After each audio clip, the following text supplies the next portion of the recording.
بەرزی فشاری خوێن هۆکارە بۆ چ نەخۆشیەک. بەرزی فشاری خوێن پەیوەندیەکی ڕاستەوخۆی لەگەڵ چەندین نەخۆشی هەیە، یاخود دەتوانین بڵێن بەرزی فشاری خوێن هۆکاری سەرەکی چەندین نەخۆشیە.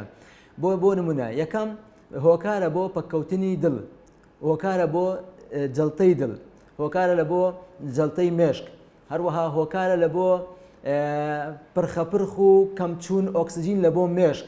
زۆر کەس هەیە شەوان پرخەپرخ دەکات و ئۆکسجین کەم لە بۆ مێشکی دەچێت و لە ناو ڕادەچەلێکی و هەڵدەسێتەوە. ئەوە گە تەمەشایکەین ئەوانە زۆربەیان زەختیشیان هەیە و بەرزی فشاری خوێنیان هەیە.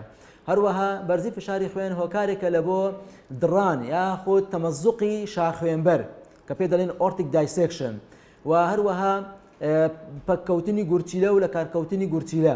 ئەوانە هەر هەموو هۆکارەکەی دەگەڕێتەوە لە بۆ بەرزی فشاری خوێن، یاخود دەتوانین بڵێن یەکێک لە هۆکارەکان هۆکارە هەر سەرەکیەکان بەرزی فشاری خوێنە. و بە پێلەی کۆڵینەوەکان دەریان خستووە ئێستا ئەلزەهایمەر یاخود دیمێنشیا لە بیرچوونەوە، بە هەمان شێوە هۆکارێکی بەرزی فشاری خوێنە کە ئەوانەی کەوا بەرزی فشاری خوێنیان هەیە لەوانەیە لە ئایندە تووشی لە بیرچوونەوە و نەخۆشی ئەلزەهایمەر ببن. ئەوە گرنگترین ئەو نەخۆشیانە بوون کەوا عیلاقیان یاخود پەیوەندیان بە بەرزی فشاری خوێنەوە هەبوو. بە هیوای ساغ و سەلامەتی بۆ هەموو لایەک.